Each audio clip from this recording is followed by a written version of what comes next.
Well, I'll tell you, it's so easy to be frozen with indecision when you're in a trial, going through a hard time, not really sure how to respond. There is a gem in the book of James in this situation.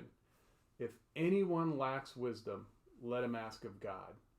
And the very first reason that we usually don't go to God right away is self-sufficiency. Because implied in this verse is that we're not going to ask God for wisdom until we first make some kind of confession that we don't have all the answers in and of ourselves. There's a similar idea in the Gospels where Jesus says only until somebody realizes they're sick, they won't seek out a physician. And so in my experience, personal life and as a pastor, it usually looks like this. Somebody goes into a trial, gets some bad news or something happens. We wrestle with that. We get frustrated with it. We try everything we can and get to the end of our resources. And then somewhere along the way, God kind of wakes our hearts up a little bit and we start to pray to him and we start to seek him on answers and direction. And in the process of that, God brings peace and he brings help and he brings understanding into our lives. Doesn't always work that way, but often does.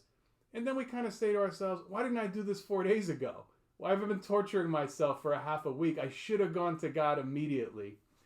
James is saying, if you're in the middle of that moment of frustration, go to God. Now, I want you to think about something here about the wisdom of God. God is offering us a resource that is beyond imagination. Not the kind of wisdom that a character might have in a story, but he's offering the kind of wisdom that an author who writes a story might have. Think about how much wisdom God has.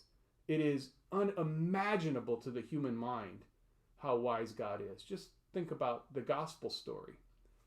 Think about all the moving parts in the Christ event, the cross and the resurrection, that brought it all together for Jesus to die on a cross and be raised from the dead.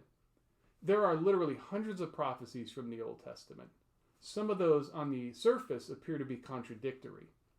God worked in a way to fulfill all those prophecies in Jesus on the cross and the resurrection and in the life of Christ. He used the Roman taxation system to get Mary and Joseph to Bethlehem. He used cruel, jealous religious leaders who put Jesus on the cross. Just read through Psalm 22 and look at all the small prophecies that took place while Jesus was on the cross. The insults, piercing the hands and the feet. There's a passage in there that talks about they divided his garments. Jesus, that is a fulfillment on the cross. Any idea how much wisdom from God needs to go into this just to get the soldiers to divide the garments to fulfill that prophecy in Psalm 22? Now think about the hundreds of them all coming together at once. The gospel and the wisdom of God is unimaginable. That is the resource that God is offering us in this passage.